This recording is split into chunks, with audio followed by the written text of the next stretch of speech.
மேஷராசிக்காரர்களுக்கு இந்த ஜூலை மாதம் நல்ல பண வரவை கொடுக்கக்கூடிய அமைப்புகள் கண்டிப்பாக உண்டு. என்ன அப்படின்னு பார்த்தீங்கன்னா, உங்களுடைய ராசிநாதன் செவ்வாய் 2ஆம் இடத்திற்கு மாறுகிறார்.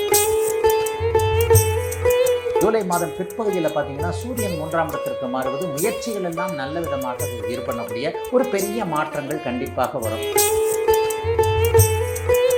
விரோதம் வரும், கஷ்டம் வரும், நட்பு எதிரியாகும், உறவு கூட கொஞ்சம் ஒரு மாதிரி ஆகும். இதை தவிர்த்து வேற எந்த விதத்திலையும் பாசிட்டிவான அமைப்புகள் தான் அதிகமாக இருக்கிறது.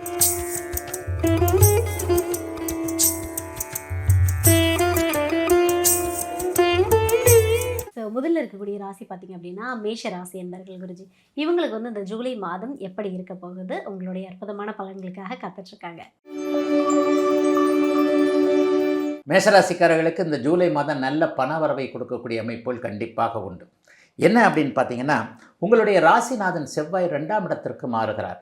4ஆம் இடத்துல குரு சுக்கிரன் புதன் மாத ஆரம்பத்தில் வலிமையாக இருப்பது, விரயத்தை கொடுத்து கொண்டிருக்கக்கூடிய சனி பகவான் 12ஆம் இடத்துல அப்படியே வலுவாக இருந்தாலும் உச்சகுருவின் பார்வையில் இருக்கிறது. இது வரைக்குமே அசுப செலவுகளாக வந்து கொண்டிருந்தது எல்லாமே தேவையான செலவுகளாக மாறக்கூடிய அமைப்பு ஜூலை மாதத்திலேருந்து அப்படியே படிப்படியாக வந்துடுங்க.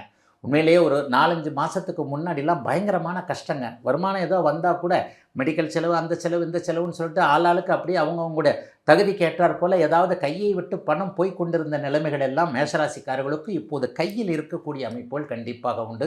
உங்களுடைய ராசிநாதன் 2ஆம் இடத்திற்கு மாதத்தின் 2வது வாரத்திலேயே மாறுவது என்பது மிகப்பெரிய யோக பலன். அதே போலவே ஜூலை மாதம் பிற்பகுதியில் பார்த்தீங்கன்னா சூரியன் 3ஆம் இடத்திற்கு மாறுவது முயற்சிகள் எல்லாம் நல்ல விதமாக பண்ணக்கூடிய ஒரு பெரிய மாற்றங்கள் கண்டிப்பாக வரும். ஐயா, ஏதாவது சாதகமற்ற தன்மைகள் இருக்கா? ஏதாவது கொஞ்சம் விஷயத்தில் நான் கொஞ்சம் உஷாராக இருக்கணுமா? ஏன்னா நல்லதையும் சொல்லணும், அல்லதையும் சொல்லணும் இல்லையா?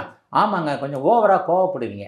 ஏற்கனவே மேஷராசிக்காரர்கள் பளிச்சுன்னு அப்படியே விழுந்துருவீங்க. ஓ போயா, உன்னை நம்பியோ தமிழை ஓதினேன்னு ஒரு புலவன் ஒரு அரசனை பார்த்து மிகப்பெரிய அளவில் அப்படியே நின்று தலை நிமிர்ந்து கேட்டது மாதிரி யாருக்கும் தலை வணங்கா முடிகளாகிய மேஷராசிக்காரர்களுக்கு இந்த மாதம் 2வது வீட்டில் வாக்குஸ்தானத்தில் நாக்கில் அப்படியே செவ்வாய் போய் உட்கார்ற காரணத்தினால யார்கிட்ட என்ன பேசுகிறோம் அப்படின்றது தெரியாமல் டக்குன்னு தீ மாதிரி அம்பு மாதிரி ஏதாவது ஒரு வாக்குகள் விழக்கூடிய அமைப்புகள் நிச்சயமாக உண்டு.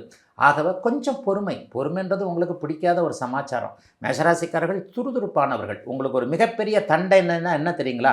அப்படியே அந்த மூலையில் போய் ஒரு மணி நேரம் அப்படியே சும்மா நில்லுப்பா, கையை காலை ஒன்றும் பண்ணாமல் அப்படியே ஸ்ட்ரைட்டாக அப்படியே நில்லுப்பான்னு சொன்னால் அதுதான் உங்கள் வாழ்க்கையிலே மிகப்பெரிய தண்டனை. ஏன்னா சுறுசுறுப்பாக செயலாற்றக்கூடிய ஒரு இடத்துல கூட நிற்க முடியாத அளவிற்கு மேஷம் அப்படின்னாலே ஒரு விறுவிறுப்பு இல்லையா? இந்த மாதிரியானவர்களுக்கு இப்போது வாக்கினால் பேச்சினால் ஏதாவது ஒரு விரோதம் போன்ற அமைப்புகள், எதிர்ப்பு போன்ற அமைப்புகள் வரும் என்பதால் 2ஆம் இடத்தில் இருக்கக்கூடிய செவ்வாயால் காசு பணம் வருகின்ற அதே நேரத்தில் விரோதம் வரும், கஷ்டம் வரும், நட்பு எதிரியாகும், உறவு கூட கொஞ்சம் ஒரு மாதிரி ஆகும். இதை தவிர்த்து வேறு எந்த விதத்திலையும் பாசிட்டிவான அமைப்புகள் தான் அதிகமாக இருக்கிறது. 4ஆம் இடத்தில் இருக்கக்கூடிய உச்சகுரு 8-10ஆம் இடங்களை 12ஆம் இடங்களை பார்க்கக்கூடிய தன்மை எக்ஸலண்ட்டான தன்மை. வெளிநாடு வெளிமாநிலம் போன்ற தூர இடங்களில் இருக்கக்கூடியவர்கள் எல்லாருக்குமே மிகப்பெரிய நல்ல பலன்கள். இருக்கின்ற இடங்கள்லையே பிஆர் கிடைக்கணும், சிட்டிசன்ஷிப் வாங்கணுன்ற மாதிரியான க்ரீன் கார்டுக்காக அப்ளை பண்ணிக்கிட்டு இருக்கிறவங்க, அப்ளை பண்ணுறதுக்கே யோசனையாக இருக்கிறவங்க எல்லாருக்குமே மிகப்பெரிய நல்ல யோக பலன்கள் கண்டிப்பாக நடக்க இருக்கின்றன.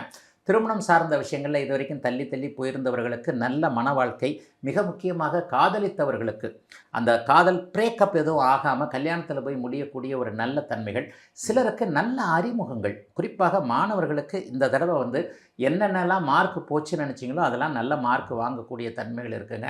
ஒரு அரசு அதிகாரி அல்லது ஒரு எம்எல்ஏ, மந்திரி, இந்த மாதிரியான ஒரு உயர்நிலை அதிகாரம் படைத்த ஒருவருடைய அதிகாரம், ஒரு அறிமுகம் போன்றவைகள் இப்போது மேஷராசிக்காரர்களுக்கு கிடைக்கும். கடந்த காலத்தில் ஒருத்தருடைய உதவியில் தான் நான் நிற்க வேண்டியிருக்கு, நானே அடுத்தவங்க கையைத்தான் எதிர்பார்த்துக்கிட்டு இருக்கிறேன்ற மாதிரியாக இருந்த நடுத்தர வயது, கிட்டத்தட்ட ஒரு 35-40 வயதில் இருக்கக்கூடிய மேஷராசிக்காரர்கள் எல்லோருக்குமே நீங்கள் அடுத்தவர்களுக்கு உதவி செய்யக்கூடிய அளவிற்கு அப்படியே எல்லாம் நல்லா நடக்கக்கூடிய பொருளாதார முன்னேற்றம் இருக்கக்கூடிய மாதமாக இந்த ஜூலை மாதம் அமையும். மிக முக்கியமாக வேலை, தொழில், வியாபாரம், விவசாயம் போன்ற அமைப்புகள் மற்றும் குடும்ப அமைப்புகள் நன்றாக இருக்கக்கூடிய சுப மாதங்க ஜூலை மாதம். 12 ராசி நேயர்களுக்குமே இந்த ஜூலை மாதம் எப்படி அமைய போகுது அப்படின்னு ஸ்பெஷலாக நிறைய விஷயங்களை கொடுக்க போகிறாங்க. வாங்க எடுத்துக்கலாம். குருஜி வணக்கம். நல்லா இருப்பீங்கம்மா? நல்லா இருக்கீங்களா? ரொம்ப நல்லா இருப்பீங்கம்மா. நானும் நல்லா இருக்கிறேம்மா. ஃபுல்லான் பக்தி நேயர்கள் அனைவருக்கும் இனிய நல்வாழ்த்துக்கள். எல்லோரும் நன்றாக இருப்பீர்கள். எல்லாருக்குமே இப்போ இந்த ஜூலை மாதம் 2026 ஜூலை மாதம் 12 ராசிக்காரர்களுக்கு எப்படிப்பட்ட நன்மைகளை, ஒரு சாதகமான அமைப்புகள் இருக்கான்ற ஒரு எதிர்பார்ப்புகள் கண்டிப்பாக இருக்கும். கோச்சார ரீதியாக இந்த மாத பலன்கள் அப்படிங்கிறது இந்த மாதாந்திர கோள்கள்னு சொல்லப்படக்கூடிய 4 கோள்கள். 30 நாட்களுக்கு ஒரு முறை மாறக்கூடிய சூரியன், 20 நாட்கள் 18 நாட்களுக்கு உள்ள மாறக்கூடிய புதன், ஒரு 25 நாட்களில் மாறக்கூடிய சுக்கிரன், 45 நாட்கள் 1.5 மாதம்.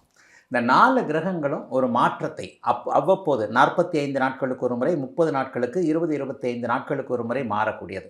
இந்த மாதாந்திர கோள்களுடைய அமைப்பை வச்சு தான் இந்த மேஷராசிக்காரர்கள்லேருந்து மீனராசிக்காரர்கள் வரைக்குமான ஒரு 12 ராசிக்காரர்களுக்கு எப்படிப்பட்ட ஒரு சாதக பாதகங்கள், நன்மை நடக்குதா? எல்லாருக்குமே நன்மை நடந்துறது இல்லைங்க, எல்லாருக்குமே தீமையும் நடந்துறது இல்லைங்க. சில பேருக்கு நன்மையாக நடக்கும், சில பேருக்கு தீமையாக நடக்கும், சிலருக்கு ரெண்டும் கலந்தும் நடக்கும். அதுதானங்க வாழ்க்கை. எல்லாருமே ஒரு சிரிப்பாகவும் இருந்துறதில்ல, எல்லாரும் ஒரு அழுகையாகவும் இருந்ததில்லை.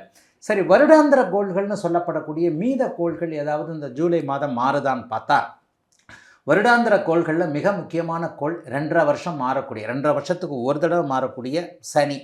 சனி இந்த மாதத்தில் எந்த விதமான மாற்றமும் இல்லை. குரு போன மாதம்தான் மாறினார். ஜூன் மாதம் 2ஆம் தேதி தான் குரு பயிற்சி நடந்தது, உச்சகுரு பயிற்சி. அதனை எடுத்து பார்த்திங்கன்னா ராகு கேது ஆகிய இந்த 2 கிரகங்களும் 1.5 வருஷத்துக்கு ஒரு முறை மாறும்.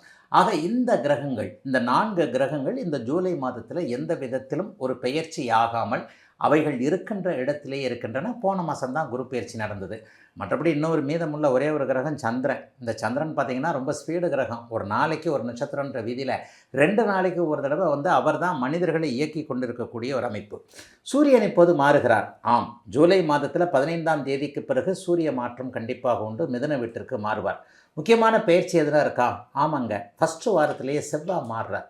இப்போது மேஷத்தில் ஆட்சியாக இருக்கக்கூடிய செவ்வாய் ரிஷபத்திற்கு மாறுவது ஒரு நிலையில் நல்லது. ஏன்னா செவ்வாய் சுபருடைய வீட்டிற்கு மாறக்கூடிய ஒரு அமைப்பு, ரொம்ப பெரிய நல்ல அமைப்பு. இந்த மாதத்தில், இந்த ஜூலை மாதத்தில் குறிப்பிடத்தக்க அளவில் ஏதாவது நல்லவைகள் இருக்கா அப்படின்னு பார்த்தீங்கன்னா, 3 சுபர்கள் என்று சொல்லப்படக்கூடிய குருவும் சுக்கிரனும் புதனும் கடக வீட்டில் ஜம்முன்னு அப்படியே உட்காந்து மகர வீட்டை பார்க்குறாங்க. இது ஒரு பெரிய அளவில் நல்ல மாற்றம். புதன் பாதி நாட்களுக்கு பிறகு தன்னுடைய சொந்த வீட்டிற்கு போகக்கூடிய அமைப்பு மிகப்பெரிய யோக அமைப்பு. சனியை குரு பார்ப்பதும் மிகப்பெரிய நல்ல அமைப்பு. கிரகங்கள் ஓரளவிற்கு பரவலாக, இந்த கிரகமாளிகை யோகம்னு சொல்லுவோம். சனி ஒரு இடத்துல, அதுக்கு பக்கத்திலேயே செவ்வாய், அதுக்கு பக்கத்தில் சூரியன், அதுக்கு பக்கத்தில் புதன், அதுக்கப்புறம் சுக்கிரன் குருன்னு சொல்லிட்டு பரவலாக இருக்கக்கூடிய, ஒருவரை ஒருவர் சாராமல் இருக்கக்கூடிய, மிக முக்கியமாக ராகு கேதுக்களோடு சேர்ந்து இருக்கக்கூடாத இந்த அமைப்பு 12 ராசிக்காரர்களுக்குமே ஓரளவுக்கு நல்ல பலன்களை தரக்கூடிய ஒரு நல்ல அமைப்பு தாங்க. உண்மையிலே கோச்சார பலன் என்கின்றது ஒரு 30% மட்டுமே ஒரு மனிதனை பாதிக்கக்கூடிய ஒன்று. பாதிக்கவோ நல்லதுகளை செய்கிறதுக்கோ உங்களுடைய யூனிக்குன்னு சொல்லுவோம் இல்லையா? ஒவ்வொரு மனிதரும் இந்த 5 வரலும், இந்த 10 வரலும் ஒரே மாதிரி இருக்கிறதில்ல. எல்லாருக்குமே ஒரு தனித்தனி குணங்கள் இருக்கின்றன இல்லையா? இதை காட்டுவது உங்களுடைய பிறந்த ஜாதக அமைப்பு. ஒரு மனிதனுக்கு பிறந்த ஜாதக அமைப்பில் நல்ல தசாபுக்திகள் நடந்துக்கிட்டு இருந்ததுன்னு வைங்க. இப்போ இந்த கோச்சார ரீதியில் ஒரு வண்டி, மாட்டு வண்டி போகுது, ஒரு வண்டி இருக்குதுன்னு வைங்க. அந்த வண்டிக்கு 2 சக்கரம், ஒரு ஸ்கூட்டர் சிங்கிள் சக்கரத்தில் போயிடாது. ஒரு கார் 2 சைடும் சக்கரம் இருந்து 4 சக்கரத்தில் தான் போகுது. ஒரு சைக்கிளோ எதாக இருந்தாலும் 2 சக்கரங்கள் வேண்டும் என்கின்ற ஒரு அமைப்பின் அடிப்படையில் இப்போது நாம் பேசக்கூடிய மாதாந்திர பலன்கள் என்கின்ற கோச்சாரம் ஒரு சக்கரமாகவும், உங்களுடைய பிறந்த ஜாதக அமைப்பில் உங்களுக்கு நடந்து கொண்டிருக்கின்ற தசாபுக்தி அமைப்புகள் ஒரு சக்கரமாகவும் இருக்குங்க. இந்த 2 சக்கரத்தில் தாங்க நம்ம வாழ்க்கை படகு போகிறது. என்னதான் மோசமான ஒரு மாத பலன்கள் இருந்தாலும் கூட பிறந்த ஜாதக அமைப்பின் அடிப்படையில் நல்ல தசாபுக்தி அமைப்புகள், ஓரளவிற்கு வலிமையாக இருக்கக்கூடியவர்கள் உண்மையிலே கொஞ்சம் நல்லா தான் இருப்பீங்க. ஆனாலும் ஒன்று பொதுவாக சொல்லிடுறேன், பெரும்பாலும் கிரகங்கள் பாதிக்கப்படாமல் சுபத்துவமாக இயல்பாக ராகு கேதுக்களுடன் சேராமல் கெட்ட கிரகம் என்று சொல்லப்படக்கூடிய சனி உச்சகுருவின் பார்வையில் இருப்பதால் ஆரம்ப முன்னுரையாகவே 12 ராசிக்காரர்களுக்கும் ஓரளவிற்கேனும் நல்லவைகளை தரக்கூடிய அமைப்பு தாங்க இந்த ஜூலை மாதம் அமைந்திருக்கிறது.